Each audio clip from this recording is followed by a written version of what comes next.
Bienvenidos al programa Tincuy, un espacio de diálogo y reflexión en torno a las distintas problemáticas, realidades e investigaciones que vienen realizando varias de las personas, principalmente de la Universidad Nacional de San Cristóbal de Huamanga, activistas, y como es agosto, el mes de la memoria, vamos a reflexionar un poco sobre cuál es la importancia de la memoria sobre el pasado violento reciente y cuáles son las problemáticas y los desafíos.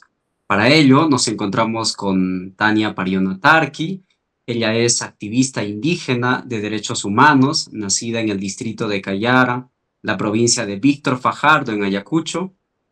Ha sido excongresista, licenciada en Trabajo Social por la Universidad Nacional de San Cristóbal de Huamanga y magíster en Desarrollo Humano con enfoques y políticas por la Pontificia Universidad Católica del Perú.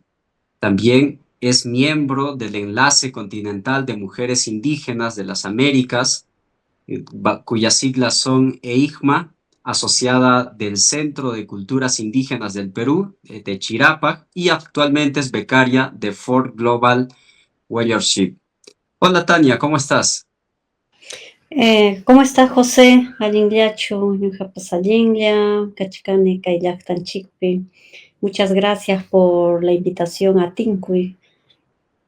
Muchas gracias, José. Yojapas Ancha, Cuyacuy, Anchasqui, Coique.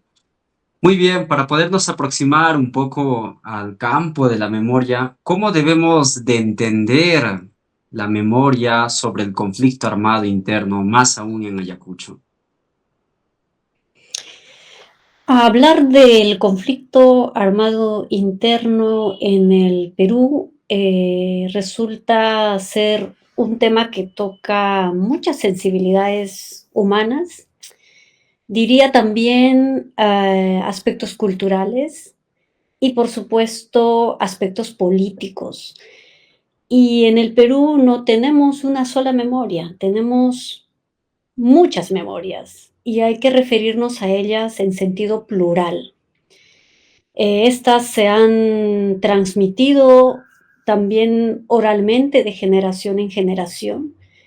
Por ejemplo, yo vengo de familia desplazada por el conflicto armado interno, de mi comunidad de origen a la ciudad de Huamanga, como miles de familias que tuvieron que moverse de su lugar de origen a otro para salvaguardar sus vidas, para poder continuar con sus proyectos, ¿no? De educación, de empleabilidad, de mejora de condiciones de vida. Y yo he tomado como conocimiento de lo ocurrido en mi pueblo porque mis padres me lo comentaron, porque hablé con mis abuelos, porque tuve diálogos con las autoridades de mi comunidad, porque conocí casos directamente de familiares que fueron afectados, que perdieron un familiar, como ya sea padre, hijo, hermano, por familiares que sufrieron distintas formas de violencia, incluida la violencia sexual, una violencia de género del cual mucho no se dice, pero ocurrieron.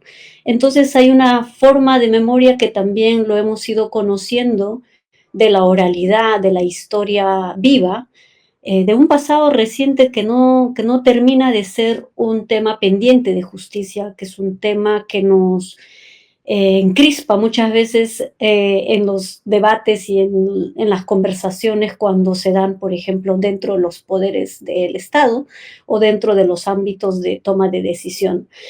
Pero también tenemos otras formas de manifestar las memorias que hay al interior de nuestro país. Están, por ejemplo, los documentales, ¿no? Audiovisuales que retratan sobre estos hechos, que expresan una forma, digamos, visual, artística, un mensaje que nos lleva a ese pasado para conocerla, para reflexionar, para tener un criterio propio también de evaluar cómo vivimos con esta memoria y un pasado muy, muy crudo, muy, diríamos, muy delicado también, porque hay Ujú, responsabilidades que han recaído sobre personas, sobre ciudadanos también peruanos, incluso sobre, vamos a decir, conciudadanos muy cercanos al interior de nuestros pueblos, ¿no? Tenemos también las fotografías, las exposiciones de fotos que se han dado a lo largo de estos años,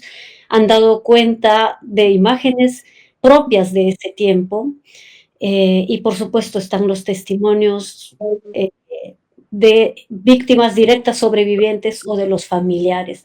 Entonces, cuando uno hace un balance de toda esta gama de formas de expresar la memoria, de compartirla, también uno hace la reflexión desde donde se encuentra, ¿verdad? Desde su condición, desde un punto de enunciación más cercana. En el caso mío, es por lo ocurrido en mi pueblo, en el distrito de Cayara, el año 88, una masacre cometida en este caso por miembros de las fuerzas del orden, pero anterior a esa masacre, Sendero Luminoso también asesinó pobladores y cometió crímenes fatales en el pueblo.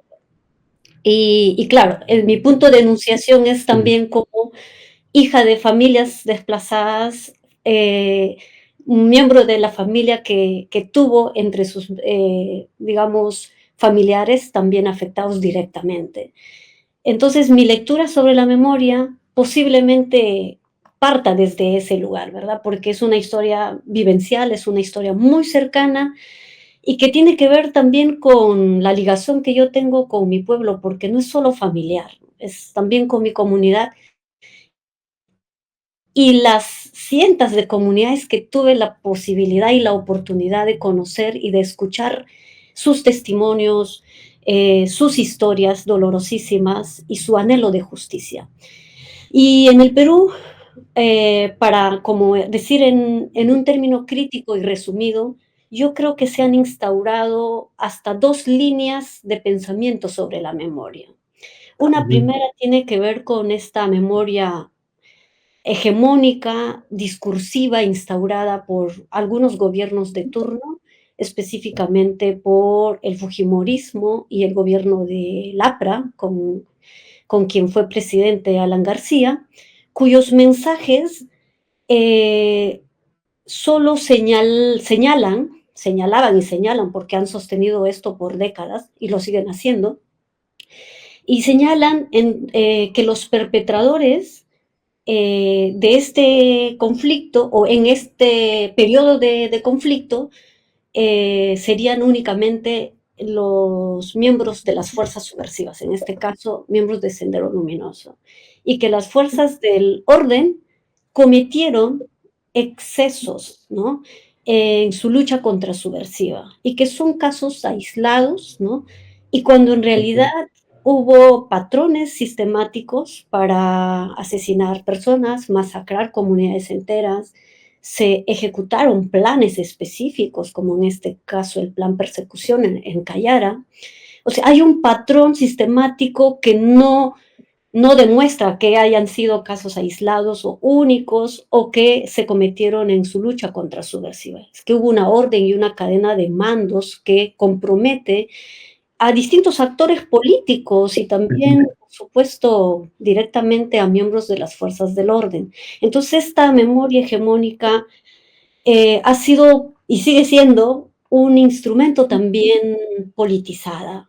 Eso es una realidad, no lo podemos negar. O sea, la memoria se convierte casi en un bien de aquellos que tienen el privilegio para decir a cómo se les acomode, a cómo les convenga también. Pero la otra línea de pensamiento sí tiene que ver con este reconocimiento del conflicto armado interno como tal y como se reconoce en los convenios de Ujú, Ginebra sobre derecho internacional humanitario, dado que algunos de estos alineados a este primer pensamiento que yo señalé, pues mencionan que no ocurrió un conflicto interno en nuestro país y que solamente hubo actos de terrorismo, ¿no? O sea, haciendo alusión a las fuerzas subversivas. Y entonces esta segunda línea de pensamiento más bien reconoce que hubo un conflicto armado interno de ambas partes, es decir, las fuerzas subversivas, Sendero Luminoso, y también miembros de las fuerzas del orden. que se Ujú, cometieron violaciones de derechos humanos, que son crímenes de lesa humanidad, que además estos están acorde a un marco normativo internacional que enuncia, que regula y que también determina mecanismos de sanción, ¿verdad? Y de acceso a la ujú, justicia para quienes han sido afectados. Entonces, en ese sentido, estas dos líneas de pensamiento entran en conflicto. O sea, ujú, actualmente en nuestro país, si bien no tenemos un conflicto armado interno, sí tenemos un conflicto de las memorias, porque entramos en una especie de controversia y lamentablemente termina pestando uno más que otro, dependiendo del poder que se adquiere, porque si la otra memoria tiene un poder político, tiene una vocería política, tiene aquellos que están ujú. en los órganos de decisión en el Estado, por supuesto que tienen los canales abiertos, los medios a su disposición y tienen poder de decisión también, entonces, de cambiar las leyes, como lo que acaba de ocurrir en nuestro país no hace poco, Ujú. con la aprobación de esta ley que permite la prescripción de los delitos de lesa humanidad cometidos antes del año 2002. Y esto realmente es una nueva violación de derechos humanos, o sea, tener una ley de impunidad es volver a cometer una violación de derechos humanos a aquellas víctimas que anhelaban y caminaban hacia un proceso más bien de justicia, ¿verdad? Entonces, yo en resumen podría señalar eso. Y solo para cerrar, y yo creo que cuando hay esta, vamos a decir, este desencuentro entre las Ujú, memorias, donde unos tienen más poder que otros, pues nacen estas nuevas formas también de negacionismo, de negar lo que ujú, ocurrió, de buscar fórmulas para instaurar una sola forma de entender el tema y en el caso peruano, pues han recurrido a esta estrategia del negacionismo para terruquear a aquellos que, según ellos, son los que están defendiendo a los terroristas o ejercen alguna forma de acción terrorista.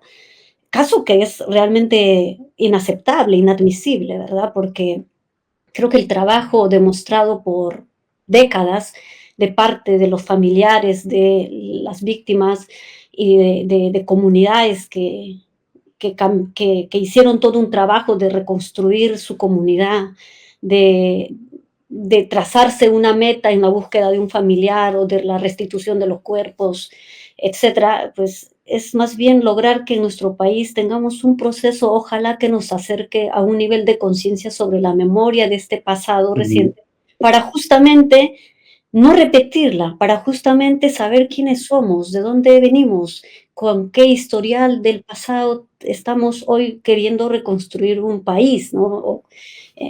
Ahora más que nunca cobra una importancia porque estamos a puertas de rememorar, algunos hablan de ujú. la celebración del llamado Bicentenario, y creo que este es un aspecto sumamente relevante a considerar en esta discusión, ¿verdad?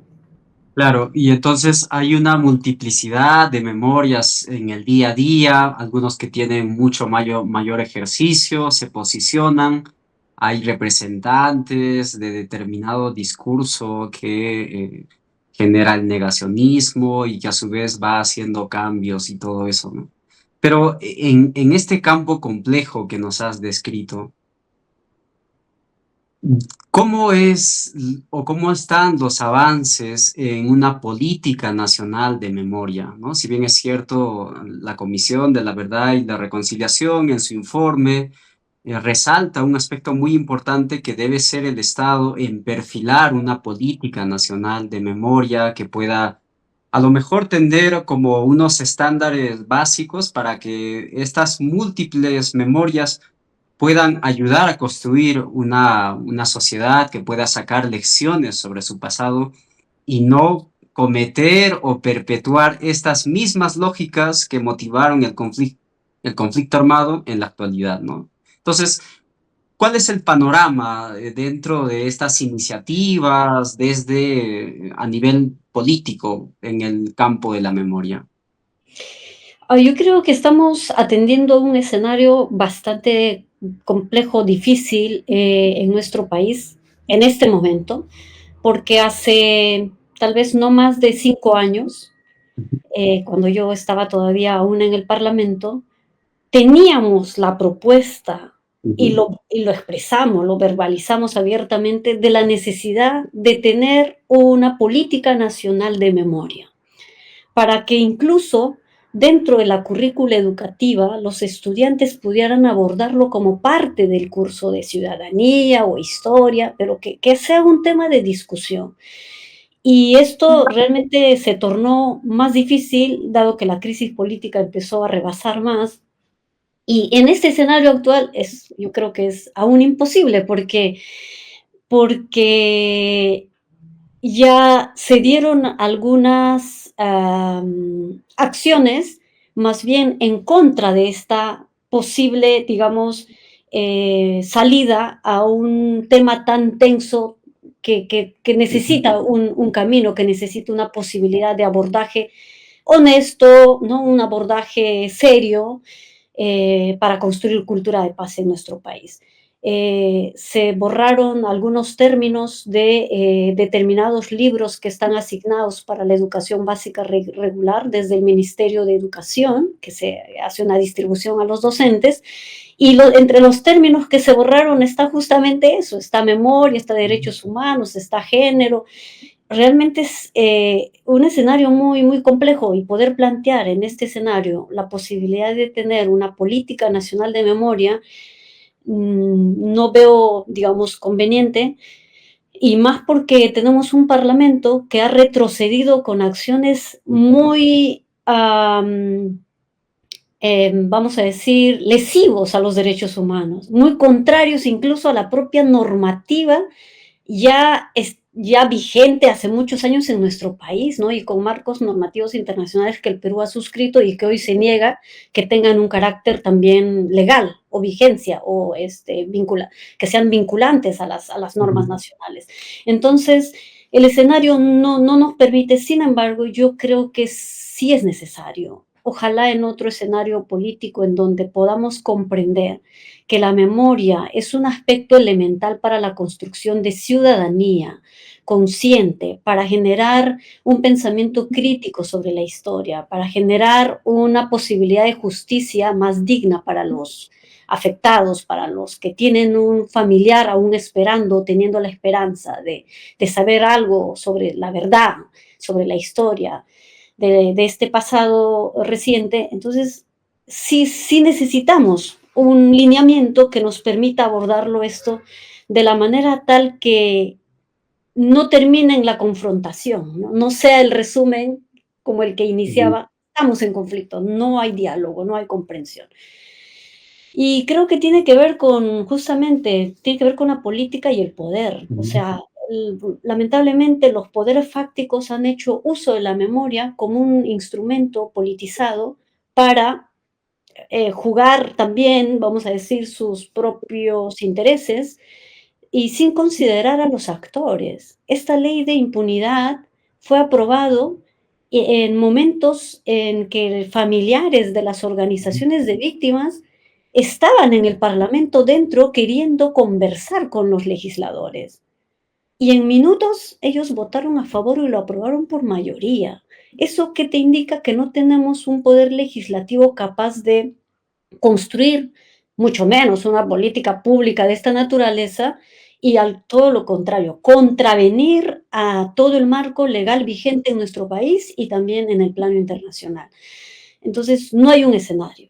Lo que sí creo que es Ujú. muy importante es que no solo el ámbito de la educación formal es la posibilidad para abordar estos temas y que podamos nosotros discutir, tener la libertad incluso para Ujú. expresar lo que pensamos, lo que sentimos, lo que vemos que hace falta en nuestro país, es que los podamos hacer desde la iniciativa ciudadana, desde incluso diálogos al interior de las familias. Yo recuerdo un evento sobre memoria con jóvenes en Ayacucho, y una joven preguntó de cómo podría ella eh, reaccionar o afrontar una conversación con su madre sobre un tema tan delicado como este, porque su familia había sido afectada directamente.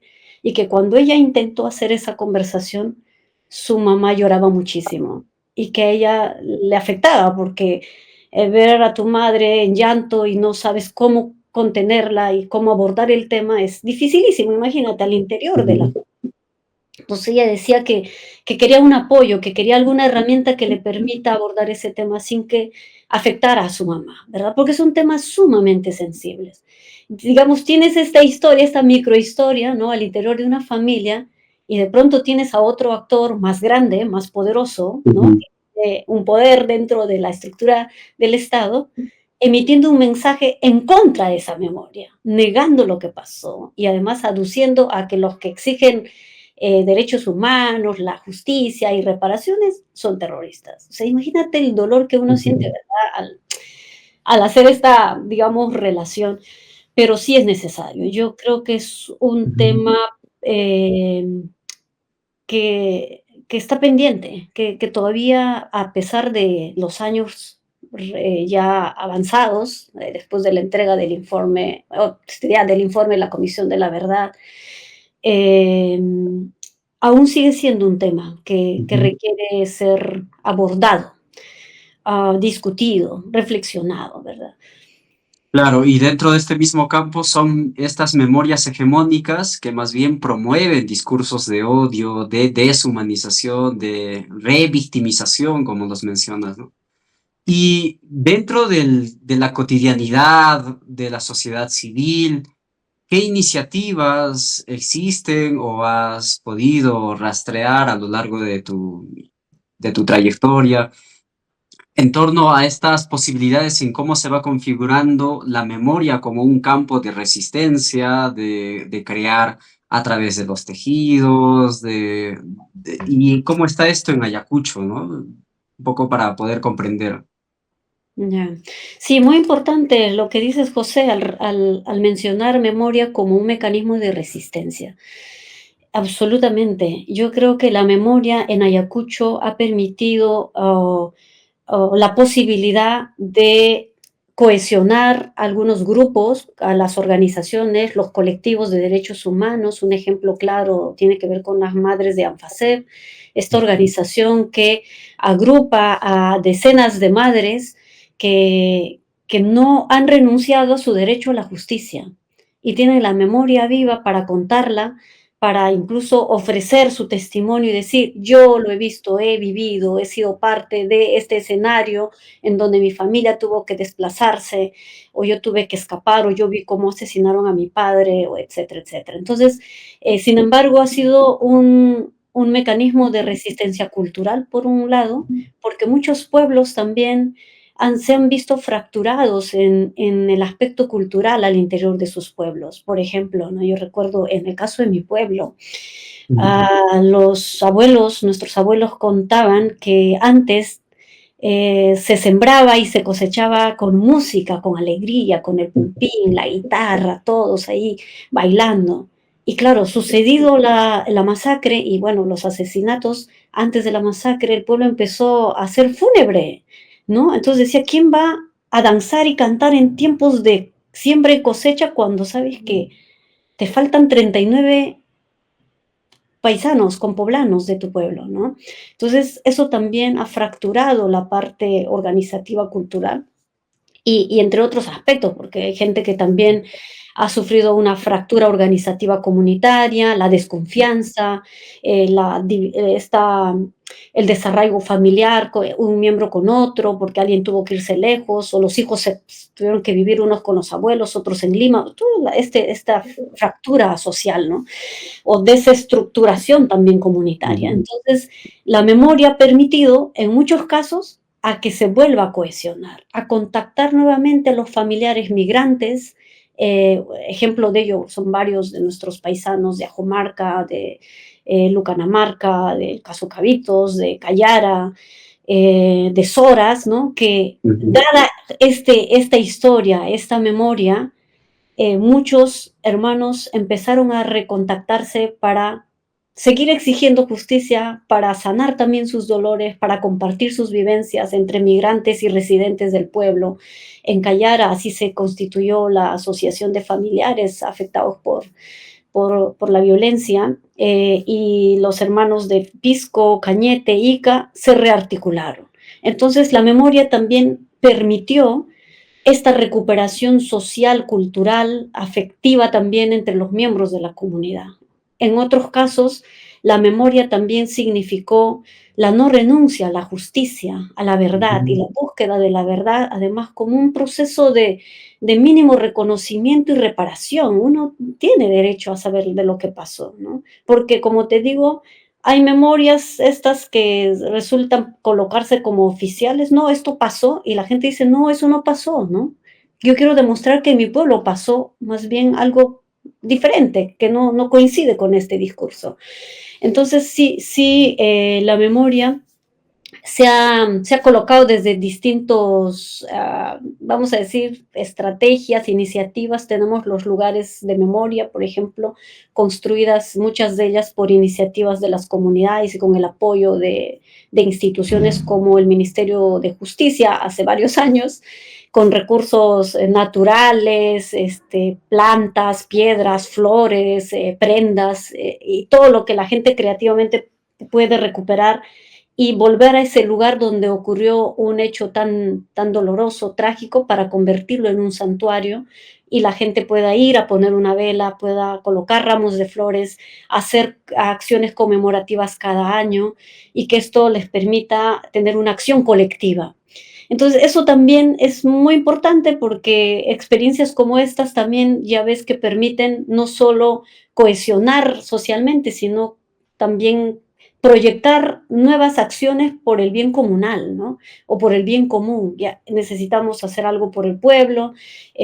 O sea, ya no solo están viendo la memoria separada de la realidad, porque hay condiciones lamentablemente aún precarias que demandan organización para exigir agua potable, para exigir una escuela, para exigir reparaciones colectivas, un reconocimiento legal a todas las víctimas. Hay gente que no tiene hasta ahora su constancia de ser víctima, José, es impresionante, Ujú. pero hay familias que no las tienen. Pero por otro lado, y lo que quiero decir es que también la memoria ha jugado un rol muy importante en el protagonismo social de la población y de las que yo conozco, especialmente de las mujeres. Cuando yo escucho a mamá Juana o mamá Lidia o mamá Canchita de Anfacep, Ujú. ¿no? Discursar o plantear un mensaje a la población, y no solo en temas de memoria, también por ejemplo, respecto a la desigualdad de género, la justicia o la educación, la participación ciudadana, y ellos han desarrollado una agencia política muy positiva. Es decir, también la memoria ha permitido que las personas puedan construir un una apropiación de sus derechos, una mejor conciencia ciudadana y a no tener miedo a tener voz propia, a salir en los medios de comunicación pues son líderes de opinión en nuestra región. Entonces, Ujú. también una de las cosas que yo siempre menciono, claro, la condición de víctima es una condición jurídica que está establecida en las leyes, ¿verdad? A ver quiénes son las víctimas que ameritan la reparación en educación, en vivienda, en salud. Pero en un sentido más amplio, las víctimas no se quedaron en su condición de víctimas. Esa condición de víctimas ha generado un proceso, un salto de empoderamiento, de ejercicio de ciudadanía, y por supuesto no son víctimas pasivas de su historia triste y trágica, más bien son actoras de la exigencia de justicia, de verdad, con un protagonismo activo en la región y con una voz propia. O sea, no tenemos antes pues, decíamos, ¿no? Bueno, hay quienes irrogan defender los Ujú. derechos de. No, hay defensores también que lo hacen en nombre de, porque se sienten comprometidos, pero en este caso, ellas son defensoras de derechos humanos, son las mismas sujetas que vivieron un contexto de violencia, pero que digamos, el camino de justicia que ellas construyeron permitió también tener otro nivel de actoría y, por supuesto, impulsar las de las nuevas generaciones. Y yo realmente crecí inspirada en el rol de ellas.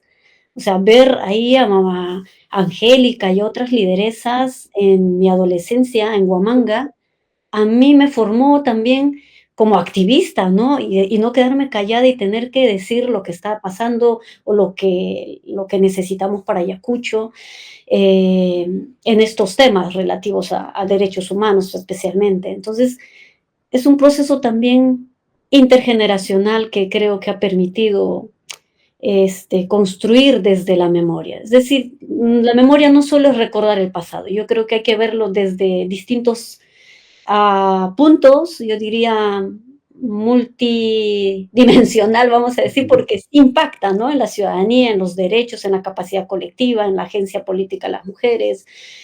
Yo lo tomaría así, porque yo no creo que las hermanas de ANFACEP sientan que son víctimas, ¿no? Que no pueden, que no tienen voz. No, no, no. Todo lo contrario. Yo creo que ellas han demostrado ser las primeras defensoras de los derechos humanos, de la búsqueda de justicia y poder tener, ojalá, en un corto tiempo, un santuario de la memoria, la Hollada, en este caso, un proyecto añorado, que sea un espacio que tenga varios propósitos. Por un lado, que está referido a la memoria, saber lo que pasó en la Hollada y como un referente también de los otros hechos que no tienen un santuario necesariamente, pero está la memoria oral viva, pero también puede ser un recurso importante turístico, ¿no? De convocatoria a la ciudadanía local, nacional e internacional.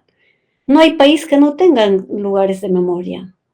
Todos los países tienen lugares de memoria, tienen sitios que tienen también propósitos para mejorar las condiciones de la población y la población participa. Creo que lo más importante es que las familias, las mujeres, hombres y jóvenes puedan participar activamente de este proceso de construcción de un lugar de memoria interactiva, ¿no? No solo Ujú. museográfica, sino interactiva, ¿no? Que sea el espacio también para hablar de estos temas, ¿no? Ojalá eso es creo que la proyección que se han planteado desde diferentes actores. Claro, y dentro de ellos rescatas mucho cómo y resaltas también cuán importante es el campo de la memoria en muchas de las mujeres víctimas, desplazadas, con múltiples afectaciones, que ha sido justamente la memoria como un campo que les ha permitido el ejercicio de sus derechos postergados, ¿no? Inclusive que en esas temporalidades, en muchas de las localidades no se conocía esa cuestión. Ya. Y hablando también sobre el rol protagónico que cumplen las distintas asociaciones de afectados, de víctimas en las comunidades, en los distritos, en Ayacucho, ANFACEP, Coravip o AFADIPA, que están construyendo lugares de memoria para que pueda darse. Y creo que también resaltas algo muy importante que a veces perdemos de vista, ¿no? Es justamente esta forma de politizar la memoria, pero politizar la memoria para crear vida, para crear respeto, para nuevamente articular todo lo que ha estado resquebrajado, ¿no? Por el conflicto armado interno, el tejido social. En esa medida, y más aún poniendo énfasis en la cuestión de género, en muchas mujeres como Mamá Lidia, Mamá Joana, Adelina, desde antes Mamá Angélica, ¿cuán importante es esta conjunción de la memoria con la identidad, pero con una identidad indígena? Porque yo recuerdo a Mamá Anki que muchos de sus discursos lo daba en castellano, pero hacía mucho más énfasis en quechua. Sí, es uno de los temas que yo tuve como una reflexión propia y luego también compartida y en conversación con otros actores. Cuando yo conocí a hermanas de Guatemala, Ujú, sobre todo mayas, que vivieron también muchísimos años de conflicto, tal vez 20 o 22 años de conflicto en Guatemala, conflicto armado interno. Ellas participaron de los procesos de paz, de los acuerdos de paz y todo lo que implicó el compromiso del Estado para con las víctimas. Y las hermanas mayas de Guatemala, en ese proceso de acuerdo, negociación, diálogo, colocaron varias demandas desde su condición indígena, desde ser pueblo maya. Y varios aspectos están vinculados a esa identidad indígena, porque la identidad está muy ligada a la memoria también. A ver, uno de los aspectos claves que expresa el informe de la Comisión de la Verdad, que más del 60% de la población que sufrió el impacto de la violencia son población quechua. Entonces, mayoritariamente hemos sido, ¿no? Las comunidades indígenas, quechuas, andinas o campesinas, como las que podemos denominar, afectadas. Y ahí hay un análisis que hay que hacer que tiene que ver desde incluso la lógica más racista y discriminatoria. O sea, fue un ensañamiento contra la población indígena. En Guatemala, ese suceso incluso fue catalogado como etnocidio, ¿no? Como un exterminio cultural de la población maya, porque no fueron 5, no fueron 10, no fueron 100, fueron miles, miles que sufrieron también masacres similares a las de nuestro país. Cuando yo tuve esta conversación con una hermana maya guatemalteca sobreviviente, además a quien mataron como 4 miembros de su familia, y ella fue diputada también en Guatemala en el año 95, realmente yo comprendí que nos llevaban como la delantera en este análisis y reivindicación de derechos colectivos vinculados a la memoria y a la reparación. No solo la reparación económica y de servicios o de derechos básicos, sino la reparación en términos políticos, de reconocimiento de quiénes somos, ¿no? El pueblo maya lo que estaba exigiendo es el reconocimiento de los derechos colectivos del pueblo maya, la devolución de las tierras, la desmilitarización de los territorios, la educación intercultural bilingüe, el reconocimiento de la lengua maya, el reconocimiento a las parteras, un conjunto de derechos. Realmente a mí eso me generó varias preguntas, también reflexiones propias desde mi realidad. Y claro, en nuestro país hemos tenido no solo un proceso de colonización de más de 500 años, igual que en Guatemala y en muchos de los países en la región, pero creo que la cultura también ha sido una resistencia política muy dura, muy fuerte, para enfrentar escenarios y contextos como el de la violencia y los conflictos que se dieron. Y Guatemala es un ejemplo claro de cómo las comunidades indígenas resistieron desde su identidad y no renunciaron a sus derechos. Y hasta ahora lo siguen haciendo. Y yo creo que es muy importante. En el caso peruano, lo que veo, así honestamente, es que ese proceso ha ido en construcción lenta. Ujú. Escuchar, por ejemplo, a Mama Angélica, sus discursos en quechua es potente, o sea, y nosotros que somos quechohablantes, o sea, el mensaje es profundo. En el lugar de la memoria en Lima, uno puede escuchar los audios de Mama Angélica, realmente son poderosos. Y lo que ella está transmitiendo no solo es letra o mensaje, también está transmitiendo cosmovisión, cultura, qué significa un ser humano para la cultura andina, el entierro físico, ¿no? El abandono, qué significa ser pobre y además indígena frente al Estado que no te repara, que no está comprometido con cambiar la situación en la que vives, ¿no? Con una carencia de servicios básicos, etcétera. Entonces, creo que sí es un elemento sustancial, sustancial. Y eso se ha ido manifestando cada vez y mucho más en las organizaciones de afectados por el conflicto armado, varias de ellas, ¿no? Algunos hermanos asumen su identidad abiertamente y dicen, sí, somos quechuas, somos andinos.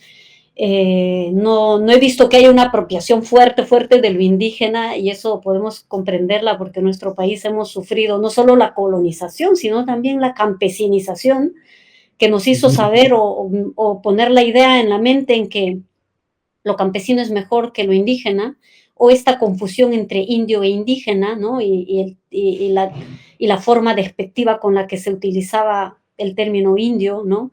Para, bueno, para dominar, subestimar, a la población indígena de esos tiempos, ¿verdad? Entonces, pero eso fue arrastrado y es todavía vigente ese debate en nuestro país. Sin embargo, yo creo que no estamos lejos de demandar, en términos de reparación colectiva hacia nuestros pueblos, una calidad educativa que responda al contexto cultural, lingüístico, territorial. Hoy la exigencia de nuestros pueblos de la necesidad de tener educación intercultural bilingüe, y no solo me refiero a las comunidades rurales, también a los pueblos desplazados en las ciudades capitales como Lima y otras, en donde hay significante población o población significativa de quechohablantes, de provincianos que tienen origen andino, ¿verdad? Entonces, no estamos lejos digamos, en el sentido de proponerlo, de manifestarlo, de ser una demanda sentida y nos corresponde. ¿Qué somos si no somos andinos, si no somos quechuas y tenemos una identidad colectiva? O sea, no hay otra identidad. Bueno, eso seguro puede generar debate entre quienes dicen que todos somos mestizos, ¿no? Pero bueno, el mestizaje también se presta para la negación luego de la identidad indígena, ¿no? O la posición más cómoda para decir, bueno, yo soy mestizo, ¿no? Y negar realmente de qué identidad es la que provienes y cuál quieres realmente abrazar, ¿no? Incluso defenderla, pues. Entonces, yo expresaría en ese sentido y me alegró muchísimo cuando yo escuché a algunas hermanas también abogar por estos derechos. No solo la justicia como tal, sino también derecho a una vida digna, a tener estos derechos básicos a la salud, a la educación, a la vivienda, a las oportunidades para las mujeres emprendedoras, que dicho sea de paso, la memoria también permitió que muchos hombres y mujeres y comunidades se organicen y puedan generarse su propia o mecanismo, estrategia de ingresos económicos a través de su cultura, de su arte, artesanía, ¿no? Tal es así que el lugar de la memoria cada año organiza estas ferias, Manos Valientes, eh, donde convocan en la mayoría de los casos, a mujeres que han emprendido una iniciativa de negocio, ¿no? La artesanía, la cerámica, el tejido, distintas líneas. Entonces, sí, sí tiene que ver con nuestra condición de vida actual también y, por supuesto, nuestra condición y origen identitario, ¿no? Importante, importante elemento. También, y quiero terminar con eso, en mi experiencia personal con el trabajo que desarrollo con mis hermanas callarinas, especialmente mujeres, nosotras empezamos a recurrir a la cosmovisión andina para sanar esos dolores y esos recuerdos que todavía nos generan esta tensión. Y a través de la cosmovisión, por supuesto, andina nuestra, ¿no? Claro, sí, un punto creo muy importante y que aún nos falta mucho por avanzar, ¿no? Por ejemplo, en esa misma línea que compartes de Guatemala, Colombia ha reconocido como sujeto o víctima a la naturaleza, a los ríos donde se desaparecían a una gran cantidad de personas por la FARC.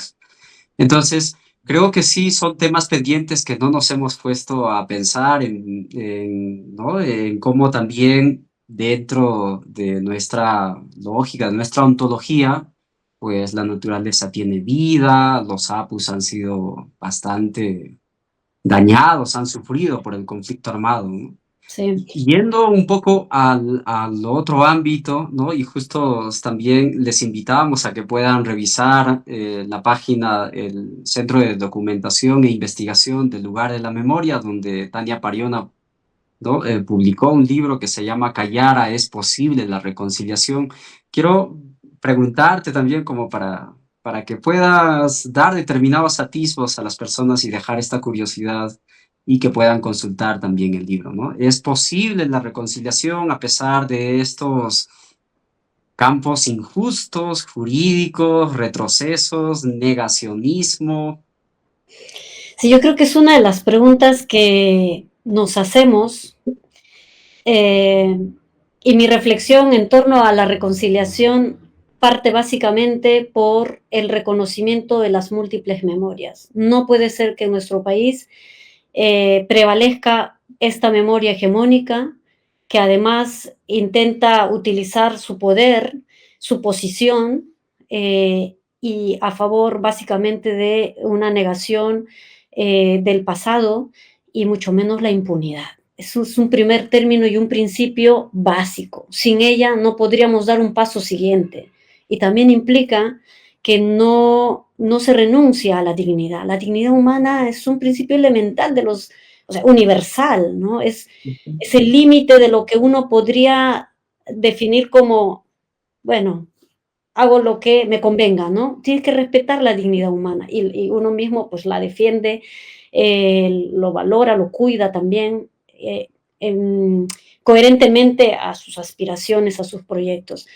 Cuando fui incluida en este grupo de narradores de memoria por el lugar de la memoria, a quienes agradezco realmente esta iniciativa, para mí fue todo una retrospectiva a mi propia historia desde niña, ¿no? Porque yo nunca había contado cómo hemos vivido en mi familia, mis familiares cercanos también víctimas, y debo confesar que, por ejemplo, mi tía, un año antes tal vez de que saliera perdón, un año antes de que yo escribiera el Ujú. testimonio, mi tía pudo hablar su historia y antes no lo había hecho. Yo dije: "Tía, imagínate, yo defiendo los derechos humanos y hablando, y yo no sabía tu historia". Y la verdad para mí eso fue muy doloroso porque ya ves que al interno de las familias hay también silencios, ¿no? Y en las mujeres es mucho más porque luego vives apuntalado por la gente o tu propio esposo, pareja, la comunidad y con un tema obviamente que tiene que ver con la dignidad de las mujeres, ¿no? La afectación al cuerpo, ¿no? Como uno de los territorios que también hay que defenderlo y en esos tiempos lamentablemente no había quien te los defienda ni siquiera, ni tú misma, porque si lo hacías te mataban igual, ¿no? Entonces, en ese libro cuento lo que para mí significó vivir en desplazamiento junto con mi familia, los años en la universidad, en el movimiento también de derechos humanos, mi conocimiento sobre el informe de la CBR, que era así como todos tenemos que leer el informe de la CBR, pero ¿qué está pasando? Ya se celebra el primer centenario de la batalla de Ayacucho, la independencia, y sin embargo las palabras y los textos de la CBR no se convirtieron algunas de ellas tampoco en acciones que realmente reparen al pueblo ayacuchano, ¿no? Y ese libro sale, por supuesto, antes de que tuviéramos una sentencia condenatoria a los responsables de la masacre en Cayara. Esa sentencia apenas se dio el año pasado y claro, nuestro anhelo por la justicia era lo que nos mantenía conectados con varios de mis pueblos, perdón, de mis compoblanos, y el pueblo también muy, muy atento a lo que iba a ocurrir. Y yo dejaría como en la reflexión propia también, ¿no? ¿Qué necesitamos para lograr esa reconciliación? O sea, lo que yo doy son Ujú. como puntos de vista que pueden permitirnos apenas pensarlo, ya iniciar mismo. La verdad que es todo un desafío. Y a mí, en mi rol político, me ha tocado escuchar testimonios de todas las partes, víctimas civiles, víctimas policías, víctimas militares, y he escuchado testimonios crudísimos, durísimos, ¿no? Y conscientemente y honestamente he podido expresar en ese libro qué es lo que nos puede conducir a entendernos, ¿no? Incluso a ponernos en el zapato del otro y no actuar desde el juzgamiento, el apuntalamiento, mucho menos del terruqueo. Imagínate, a mí me terruquearon todos esos 3 años en el Ujú. Parlamento abiertamente, ¿no? Tuve momentos muy, muy terribles también frente a la oposición. Entonces sí, eso es lo que básicamente cuento. Así que invito a que puedan visitar bueno, el área de documentación del lugar de la memoria, que ahí están los textos. También está colgado vía online, así que lo pueden descargar, solo poner Callara o Tania Pariona, entonces sale. Son 10 libros y hay historias mucho más seguramente complejas, amplias, interesantes, importantes conocerlas. Yo siento que la memoria que yo transmito en este libro apenas es un punto pequeño a todas las memorias que uno puede conocer desde ese acercamiento y conciencia humana, ¿verdad? Claro, efectivamente hay mucho que trabajar, hay muchos secretos y más aún en estos tiempos y contextos donde se está polarizándose, donde se hace manoseo de lo que significa la memoria y realmente es muy importante. Muchas gracias, Tania. Muy pertinente todas las reflexiones que nos has hecho, ¿no? Y les invitamos, vamos a dejar el enlace también en la descripción para que puedan también acceder al testimonio de Tania Pariona Tarki en su libro titulado Callara, ¿es posible el camino de la reconciliación?, que forma parte de la colección de narradores de memorias. Asimismo pueden encontrar otros trabajos más. Agradecerles a cada uno de los que nos están viendo y recordarles que este programa sale, ¿no?, a nombre del Colegio de Antropólogos del Perú, del Consejo Directivo Descentralizado de la región de Ayacucho. Mucho más aún en un mes donde debemos de repensar cuál es la tarea que estamos haciendo nosotros como ciudadanas, como ciudadanos, en torno a la memoria. Gracias, Tania. Tupanan Muchas Chikama. gracias. Tupanachikama turillay. Jamallin Hampa Salimya.